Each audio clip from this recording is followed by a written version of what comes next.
Namaste, Luca Firewolf. Namaste, namaste, Mayuri. How you doing? I'm doing very good. Thank you for joining me on this short interview, chit chat, so that we can really let our people know who want to join for our healing retreat in November. Um, there are two retreats we're going to do, and one is going to be 3 days, and the other one is going to be 5 days. So we will let out the details of the schedule very soon. At the end of the interview, they will know where to contact, who to contact. So, Lux, tell me something. I have known you for more than around 8 years now, even more, I guess. I would like to understand what brings you to this aspect of teaching healing in the most authentic way. I know you as a person, but this is for all the people to know you a little more up close.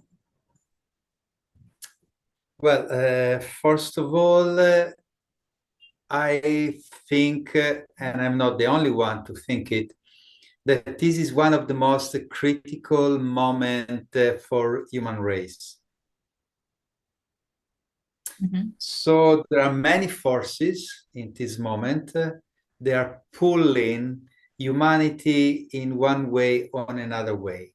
Hmm? To make it more simple, though it's not so simple, I would say that there is a force that is trying to pull humanity toward darkness, Mhm. and a force or a group of people that is trying to pull humanity toward the light. Okay. So everything I am doing, of course, I'm not perfect, so I can fail, but everything that I'm doing, my pure intention is to bring more and more light on this planet. Mm. And then be through any possible tool. It can be breath work, it can be medicine plant, it can be satsang, anything. Because I think that this is a kind of, yeah, a moment where everything can happen. Uh, you probably have seen what just happened 2 days ago. They shoot to one president, or not president, almost president. So I mean, it's quite a difficult time, and I think that bringing awareness into more and more possible people, for me, is the best thing that I can do. Mm. So well said. This is one of the nicest things I've always appreciated. So, can I share what I feel is about healing? Yeah, Um, please. I think every day the narrative of healing also changes for me depending on my progression in my own journey that happens. Um, I have come to realize that the core somewhere lies in the fact that we we know very little of the universe, and we experience a lot of things as being a part of the nature.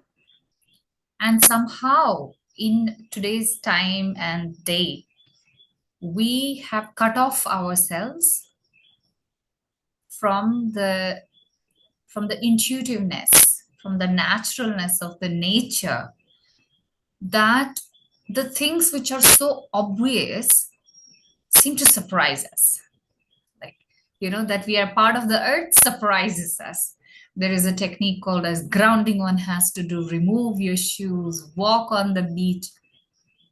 For me, I'm always amazed that such basic things which we which we are born with, we have removed ourselves, like we've worked very hard to remove ourselves from the nature, which is why the faculty of perception, which is our intuition, telepathy, the soul connections, remembrance of either the quantum lives or the other lives, the ability to have impact on each other, being kind, all of these are not concepts, and we have forgotten this because this is a part of our soul. This is a part of our soul template. And I think, in my understanding, this is what I want to bring to the fore as an experiential reality.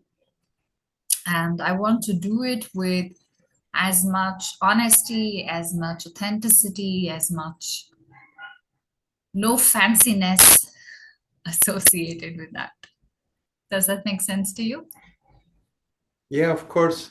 I think a return to our true nature is one of the main thing. And what you call intuition, for me, it is the voice of the soul that we are not used to listen to anymore. Hmm. Because there is so much noise on the background from everywhere on every level Yeah. that is becoming, for most of the people, it's becoming more and more difficult to listen to the voice of our soul. And at the end, most of the students, I mean, in the last 20 years of doing all kind of workshop, at the end, the students, they always ask me the most difficult question. Hmm. How do I recognize the voice of the soul from the voice of the mind?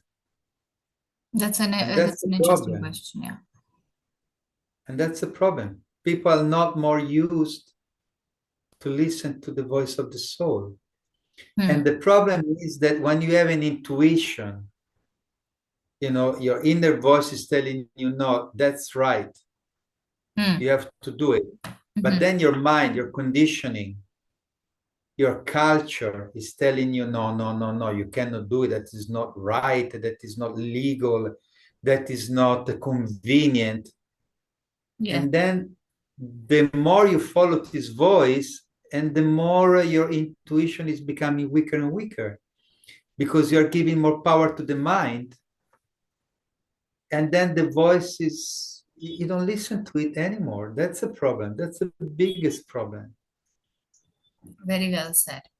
So I also want to prepare this conversation to kind of throw light upon the kind of modalities we will use, the kind of approach we have.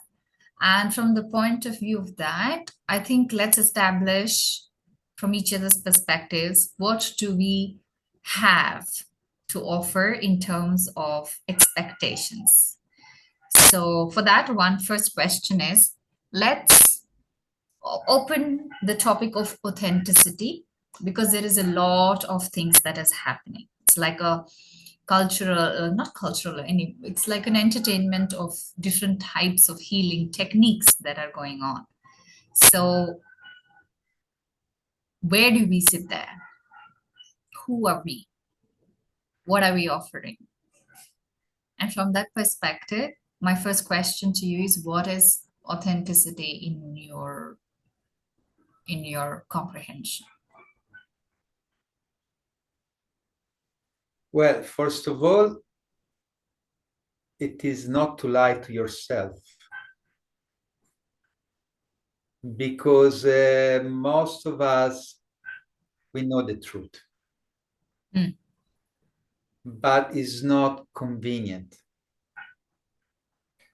Even in the last one of the last workshops, Mhm. I asked the people, do you want to know the truth? And everybody, of course, says, yes, of course, we want to know the truth. I mean, that's obvious that we want to know the truth. But then when they face the truth, it's not convenient. It means that when you know the truth And this voice, that you call intuition, this voice that I can say is the voice of your soul, or is the voice of your spirit guides, is telling you, Luca, what you're doing is not really good. It's not really right. You should stop it. But I make money, but and then you don't do it. And that's the problem. Authenticity is something very simple. To be true is something very simple. We just have to stop lying to ourselves. So beautifully said. If we are talking about healing. Okay, the most simple way, I would say, well, just listen to all the Vedic and all the Advaita teachers. Be here and now. If you are here and now, you are in the reality. But most of the people, they don't even understand what means here and now.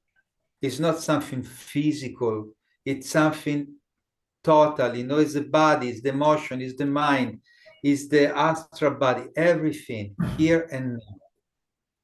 If you are here and now, you are not, and this is something that I realized in the last years. I was giving a lot of importance to trauma, because now, of course, obviously trauma, it is so important. But the problem again is that people, they love their trauma. They are attached to their trauma. They don't want to give up their trauma, because if they give up their trauma, then who they are, all their personality is based on a trauma. So sometimes when you try to take off the trauma, they get angry, because it's something that belongs to them. It's so dear to them. So, okay, Advaita say here and now. If you are here and now, there is no trauma. But the people, they are constantly in the past. They're still there in the memory, and they don't come here. They don't are now. So the problem of healing, I would say, okay, bring the people in the moment, and then there is healing. So for me, healing is something very simple.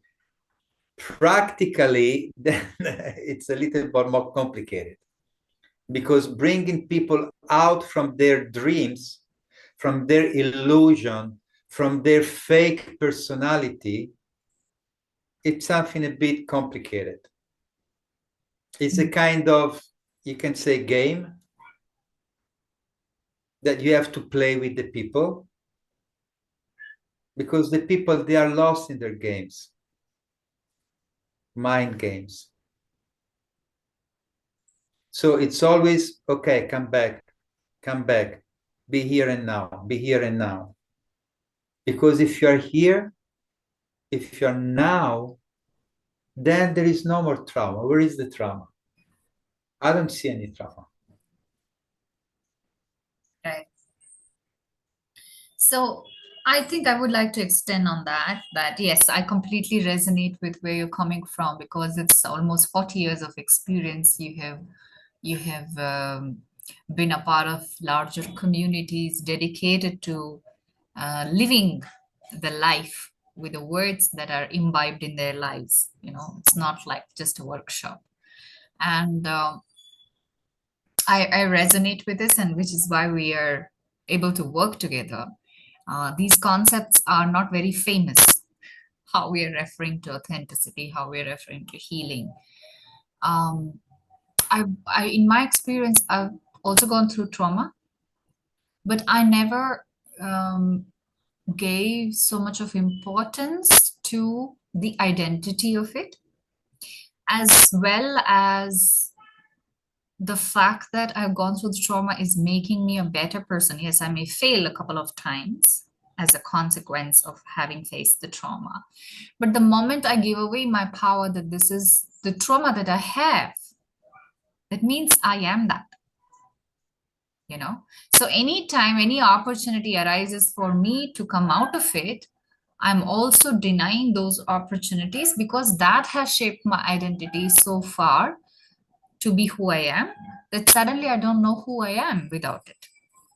This is the conundrum. This is the crisis that people go through, and it's real. I would say empathetically, I have felt this, and I know it's very difficult to give up on the trauma because you're so governed by the tendencies you've gone through all of your life. You don't know who you are outside of it. You don't even know the measure to which you can place yourself outside of it, right? So in such situations, what is healing? In my opinion, it keeps changing. It keeps changing. Your perspective has to widen. Your horizon has to widen. Your definitions have to change. Your your being has to constantly raise questions about what you know. So after having been in all my life, in healing of one or the other modality, here today I just know that healing is something that is a shift in the perspective. It's not a cure. It's not something which is like how it's put up, like, okay, you got healed from the trauma means you suddenly become like this halo around you, an angel, and somebody who is immune to all kinds of vagaries of life, that you don't have a humanness associated with you. No, these things are the associations which people hold to healers as well as healing largely. And I think I wanted to debunk this myth that we are very much normal people leading normal lives, but it's just that we have walked the path long enough to learn from the illusions and not to make one of those illusion bubbles as the reality and saying, okay, this is what we're going to do and this is what healing looks like. Correct me if I'm wrong, in paraphrasing what you also said. You are very right. Yeah.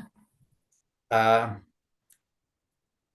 I wouldn't call myself a normal people Mm-hmm. because the word normal comes from Latin norma, that means rule. Rule. So a Yes, yes. normal person is a person that is following the rules. Rules. Yes. I am a natural people. I Yes. am trying to be more and more natural More as possible, natural. Yes. but English is not a language normal. like this. Yes. Yes. I'm No, not so it's normal. very rightly said.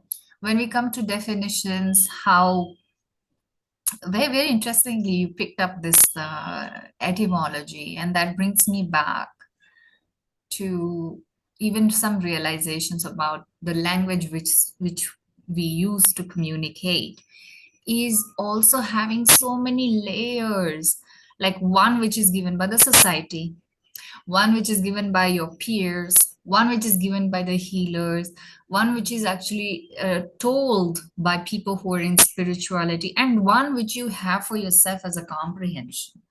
So, amidst all of these layers, the real essence of it is, anyways, lost by mind per se. And I think which is why I fall back upon the Samskrita chants, which are so powerful, not only in hearing them, but in their essence, they are like vibrations. We don't treat them as just normal nomenclatures which are used for communication for normal things. You can do it, but etymologically they all are derived from their activities, what they serve. So I think, I'm sure, like, there were lots of languages which were inspired from Sanskrita. Maybe it is Latin, maybe it is even Greek. Many ancient languages which have these vibrations which communicate far more effectively than what is stipulated as a rule. And I think this is an essential point for us to include so that we return to the naturalness of the spirit, which even transcends words, and by power of which we infuse the power into the words that we speak, the actions that we do. Yeah. Yeah. So, Lux, let me also take this opportunity to ask you about some of the practical applications. Now we have introduced that this is not a normal, uh, normal understanding of the healing that we're going to teach, share. Um, the modalities that are going to come to you, come to people as an audience, as participants, is of course going to be a set of techniques as well. First, I want you to introduce the techniques you're going to lead with. Then I will also ask you what is the difference between the technique led by you and led by others. And you can, of course, ask me about it. Okay. Before I talk about the technique, you were asking what is a healer. Mm-hmm. Uh, a healer is like an instrument, a musical instrument, who is tuned. Mm. So most of the people, they are out of balance. You can say they are out of harmony. And that means that they have lost the key. They have lost the right tune. It means that they are not in harmony. Okay? Everything is vibration. Everything is a frequency. So there is harmonic frequency and there is disharmonic frequency. When our body is vibrating in a frequency that is not harmonic, that is not healthy, that's when we get sick. And then we get sick physically, we get sick mentally, we get sick emotionally, we get sick energetically because we are not vibrating on the right harmonic frequency. That's the most important thing. I mean, I've seen when you are teaching your mudra, when you're teaching your dancing and your movement, you are teaching something to bring back the people into harmony Mm. with Yeah, sound, true. with mantra, with movement of the hands. You know, With that's what flow. I've seen when you were giving classes Yes, during the yes. TPC. So also our thoughts have Mm. to be in harmony. Okay? So for me, a healer is simply a person who is in harmony, more or less, More or less. and is sharing his harmony with other people so that the people they can just say, oh wow, I feel good, he resonate with me, this person it make me feel calm, happy, relax. Okay, so what I can do, you know, and this kind of curiosity bring the person to learn something that is not so much from the words, but it's from the person itself. That's why for me, in order to be a healer, you have to be present. And that's what something that you cannot fake. You cannot fake. So if you have this ability and you have this honesty to see, you will recognize a real healer from someone that, I mean, I don't mean there are bad guys, but they don't really know. Maybe they Wow. study, maybe they know the technique, but they're not present. Because it is, you can call it present, you can call it wisdom. It's not something copy paste. Oh, you You speak know, my heart. It's music you to know, my ears. Yes, we've many had such people, they just conversations repeat on it. this. They just repeat it, you know. They come to me and say, "Oh, which word did you say to this person? It was just enough to say a few words, and this person just calmed down." But it's not the words. You cannot just repeat the word that I say, and that's enough. Because every moment is different. So you have to be present. And when you're present, everything comes by itself. And then you can use any possible technique. It's like the spirit of our conversation. The whole conversation is summarized in these few words. Um, it really calls out to me, even when I'm thinking in my reflection or I'm in my sadhana. I always ask this question: do I want to teach what I'm teaching? Do I want to? Is sometimes it's like the cart before the horse. You know, like you're so used to teaching certain way. I I don't like repeating anything just by virtue of the chronology. Chronology is interesting, structure is interesting, but that structure changes with the people, with the time, with the consciousness. If a person is not in tune with this aspect, then, as you said, it's like copy paste. It's like you're relaying what you have learned as a blueprint, and you're going to execute the same irrespective of whether it is relevant or not, which is when it becomes either too much, boring, or it becomes completely, oh, it's so complex, this person doesn't say the same thing, or there is a conflict in what you say at one time, and the other person, the same person, hears it in another group another time, seemingly opposite way of talking, but it is relevant for that group. I think this is very beautifully summarized as the ability to be present. And a person can only be present when he is or she is constantly reflecting who they are, what their thoughts are, their own living, their own approach, how close are they moving to their own sense of source.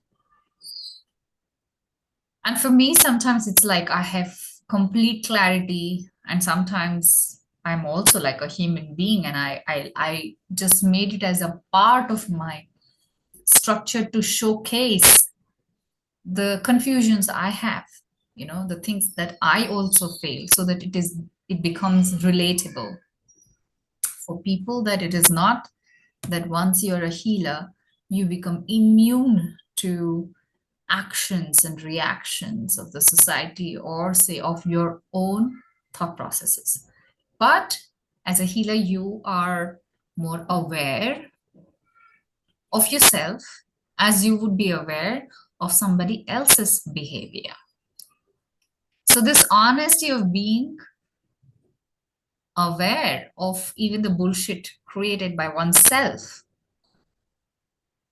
gives the power for the healer to have the power in communication, in their teaching, in their sharing. Yeah. So we have about 5 minutes more to kind of bring this conversation quickly to a summary of the techniques. And then we will do a part two with the live or maybe a recording like this, so that they can tune up, tune up to what we're offering. And only if there is an alignment, it will be a fantastic synchronicity for us to celebrate this sharing. So, Luke, please, over to you for the techniques. Uh, well, my techniques are very simple. One technique is going to be breath work, because I found that the breath work is one of the techniques of therapy, if you want to call so, that is so fast, is so immediate to bring people in touch with their trauma. So if people, they want to see their trauma, they want to see their conditioning, breath work so far is one of the most effective and fast way to face it, to see it. Of course, to see the trauma, it doesn't mean healing. But to see the trauma, it means that from tomorrow, you start working on it, because that's the most important thing. Just to see it is not enough.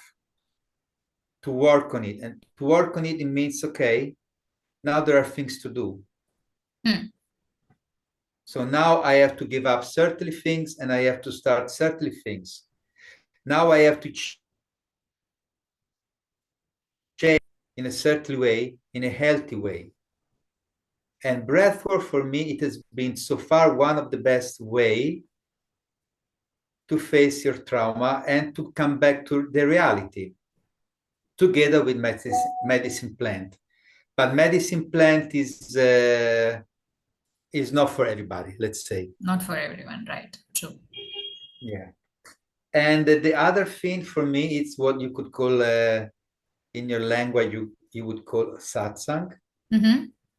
That means simply that we try to harmonize ourselves, the teachers and the students, with our intention, with our heart, and to bring up all the truth that is inside of us. Sat sang, it means in company of the truth. So we create a circle where we enhance our truth, where we let it out, and so that we can share it and we can bring it together and we can give power to our truth. Yes. Amazing. So that all the lies that we have believed, slowly, they will appear as lies. Especially nowadays, because I mean, people, they are completely manipulated and brainwashed by media. That is just one lie It's after the unfortunate. other. Yes. So That's it. to Very add to simple. this, we will have the mantras. There will be dance movements, and there will be some healing techniques which will use the light energy as a part of the sacred geometry. So more on these things we will be able to expand in our next sharing, because there is not much time left.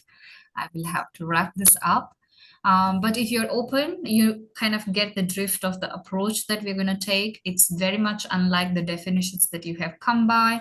These are not always found in textbooks, in courses, in any institutes. These are our own experiences of our lives, having spent several years, decades with spiritual teachers and practices. So you're welcome to join. And if you have any questions, please relay them to us. So, Lux, it's been a wonderful, wonderful time as always sharing these with you. So let's try and make another live and get our people into the tribe. Yeah. Thank you. Namaste. Thank you, Mayu. Thank you. Much love. Thank you. 1 second.